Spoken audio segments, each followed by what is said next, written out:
এক সময়ের কথা, কালিয়া শহরে একটা পুরনো বাস কেনে। বাসের অবস্থা কিছু ভালো হয় না, জায়গায় জায়গায় বাসের পেন্ট ছেড়ে গিয়ে থাকে। তারপর সে শেরুকে হেল্পার হিসেবে চাকরিতে রাখে। প্রথম দিন কালিয়া বাস চালিয়ে বাস ডিপোয়ে পৌঁছায়, যেখানে আগের থেকে কিছু বাস ছিল। সেও নিজের বাস ওখানে লাগিয়ে দেয়। আরে এসো এসো এসো, দিল্লি ডুমরালে এসো এসো এসো, তাড়াতাড়ি এসো, জানলার সিট পাও। এসো এসো এসো, দিল্লি ডুমরালে এসো এসো। কিন্তু সেই বাসের অবস্থা ভালো ছিল না।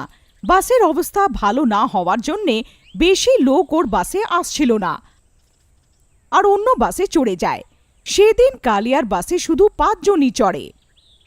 আরে উস্তাদ, শুধু এই 5 যাত্রীদের মানালি নিয়ে যাওয়া হয় তো আমাদের পকেটের থেকে ডিজেলের পয়সা দিতে হবে। এত কম যাত্রীতে কোনো লাভ হবে না। তুমি ঠিক বলছো, এদের সবাইকে বাস থেকে নামিয়ে দাও আর বলো বাস কোথাও যাচ্ছে না। তারপরে শেরু যাত্রীদের বাস থেকে নিচে নামাতে শুরু করে। চলো চলো চলো, এই বাস কোথাও যাচ্ছে না, চলো নামো এখান থেকে, চলো চলো। আরে অনেক অষ্টব্য বাসওয়ালা তো আগে তো এই বাজে বাসে বসিয়ে দিল আর এখন নামিয়ে দিচ্ছে। এরপরে পরের দিনও ওর বাসে 4টে যাত্রী বসে, সে ওদেরও নামিয়ে দেয়। ওস্তাদ মশাই, এইভাবে তো আমরা শেষ হয়ে যাব। আমাদেরকে কিছু একটা উপায় বার করতেই হবে। আমার কাছে একটা উপায় আছে। তারপরে পরের দিন শেরু গ্রামের একটা সুন্দর মেয়েকে বাসে নিয়ে আসে আর তাকে বাস কন্ডাক্টর বানিয়ে দেয়।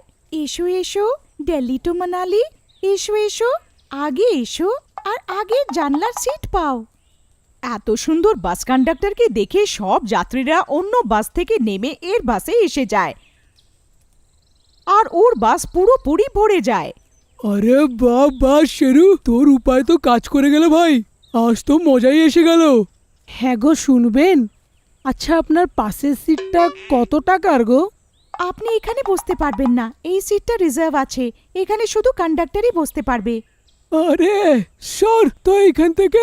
শোনো, আমার থেকে বেশি টাকা নিয়ে নাও আর আমাকে তোমার কাছে বসতে দাও না। হ্যাঁ, আরে ও বুড়ো বাবা, চলো চলো পিছনে গিয়ে বসো, এইখানে কেউ বসবে না। তারপরে সব যাত্রীরা বসে পড়ে আর বাস মানালির জন্য রওনা হয়। সবাই বারবার সুমনকেই দেখতে থাকে। সেই বাসে 3টে বদমাশও থাকে। আরে ও রানী, একটু আমাদের সঙ্গে এইখানে বসো না, ওইখানে একলা একলা বসে বোর হয়ে গেছো হয়তো। সুমন তাদের কথায় পাত্তা দেয় না, আর সেই বদমাশ সুমনকে বিরক্ত করতে থাকে। আর এই সব দেখে শেরু ওইখানে আসে। আরে ও মশাই, আপনার কি অসুবিধে? কাল থেকে ওই বেচারিটাকে বিরক্ত করছো। এই ছুঁচো, বের হয় এইখান থেকে। এসে গেছে আমাদের জ্ঞান দিতে। হ্যাঁ, চুপ করে এইখান থেকে চলে যা, না হলে বাস থেকে তোকে নিচে ফেলে দেবো। তারপরে সব বদমাশ হাসতে থাকে আর সুমনকে বিরক্ত করতে থাকে। আরে ভাইয়েরা, তোমরা কি দেখতে পারছো না যে এই বদমাশটা মিলে এই মেয়েটাকে বিরক্ত করে যাচ্ছে? আপনাদের মধ্যে কি কেউ কিছু বলবে না? ভয় পেও না, আমরা সবাই মিশে এর জবাব দিতে পারবো। এই, মনে হচ্ছে তুই এইভাবে শুনবি না, আর একটাও কথা বললে তোকে বাস থেকে নিচে ফেলে দেবো। তারপরে শেরু কালিয়ার কাছে যায়। ওস্তাদ, পিছনে কিছু বদমাইশ সুমনকে বিরক্ত করে যাচ্ছে, আমাদের কিছু করতেই হবে। হ্যাঁ, তুমি ঠিক বলছো, তুমি দেখতে থাকো, যে কোনো পুলিশ স্টেশন দেখতে পারবো আমি বাস থামিয়ে দেবো। তারপর রাত হওয়ার পরে লাল্লান সুমনের হাত ধরে নেয়। এই ছাড়, ছাড় আমায়, তোর এত সাহস, ছাড় আমায়। আরে আমার রানী, শেষে পালিয়ে কোথায় যাবে? হ্যাঁ, তারপর টানাটানিতে সুমনের নিয়ন্ত্রণ হারিয়ে যায় আর সে বাস থেকে নিচে পড়ে যায়। এই দেখে সেই বদমাশ ভয় পেয়ে যায়। তারপর এই খবরটা জানানোর জন্যে একটা লোক কালিয়ার কাছে যায়।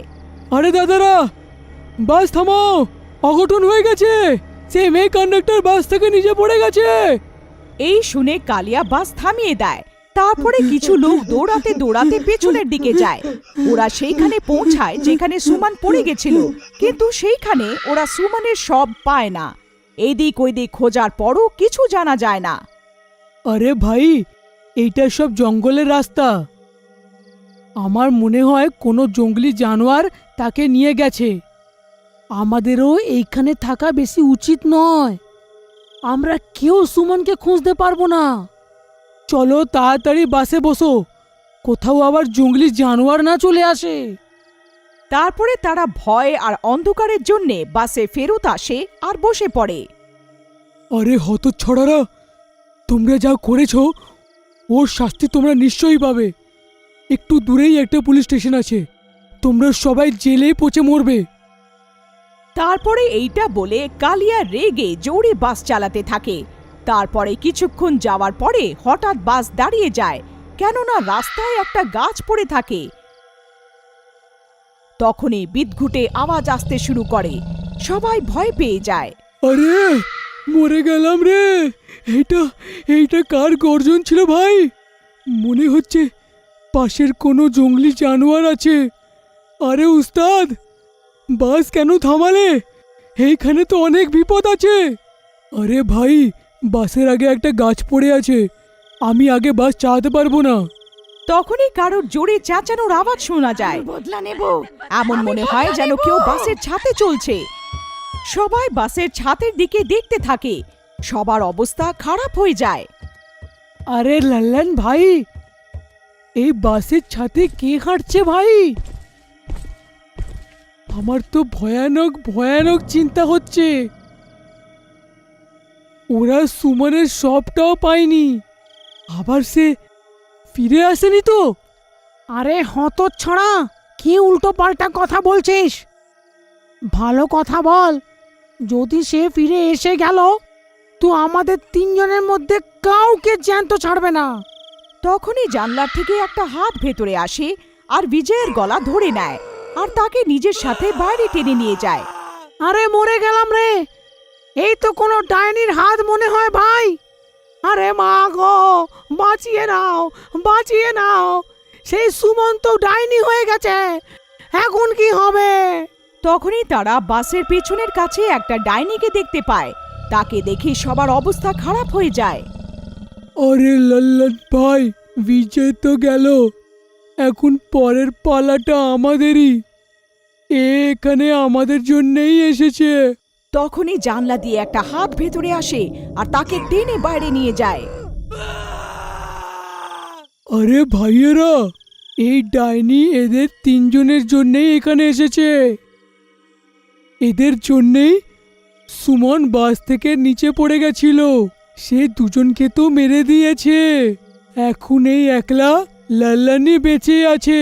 চলো আমরা সবাই মিশে একে বাস থেকে নিচে ফেলে দিই, যাতে সেই ডাইনির প্রতিশোধ পুরো হতে পারে আর এখান থেকে চলে যাবে।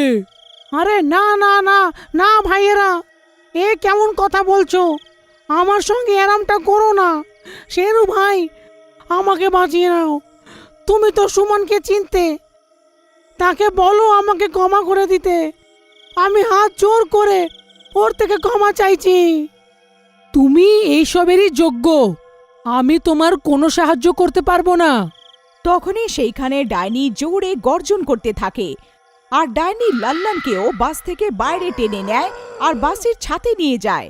আরে সুমন, আমাকে ক্ষমা করে দাও, আমার ভুল হয়ে গেছে। আজকের পর আমি কারুর সঙ্গে খারাপ ব্যবহার করব না, আমাকে ছেড়ে দাও। আহ, আহ, আহ, আহ, আহ, আহ। তখনই সে ডাইনি লাল্লানের মাথা লাল্লানের শরীর থেকে আলাদা করে দেয় আর জোরে জোরে গর্জন করতে থাকে। তার গর্জন শুনে বাসে থাকা প্রত্যেকটা লোক ভয় পেয়ে যায় আর লাল্লানকে মারার পরে সে জানলা দিয়ে উকি দিয়ে পরের শিকারের খোঁজ করতে শুরু করে। দেখো সুমন, আমাদের অনেক বড় ভুল হয়ে গেছে। আমরা সবাই চুপ ছিলাম, আমরা কেউ তোমার হয়ে দাঁড়ালাম না ওই দিন। আমরা সবাই তোমার কাছে ক্ষমা প্রার্থী, আমাদের ক্ষমা করে দাও। সেই বাসে অনেক বাচ্চারাও থাকে, তাদের দেখে সে শান্ত হয়ে যায়। ঠিক আছে, আমার প্রতিশোধ পুরো হলো, আমার সব তোমরা পেছনের ঝোপঝাড়ে পাবে। তার শেষ কাজ করে দিও। তারপরে শেরু আর কালিয়া মিলে তার সবের শেষ কাজ করে দেয়।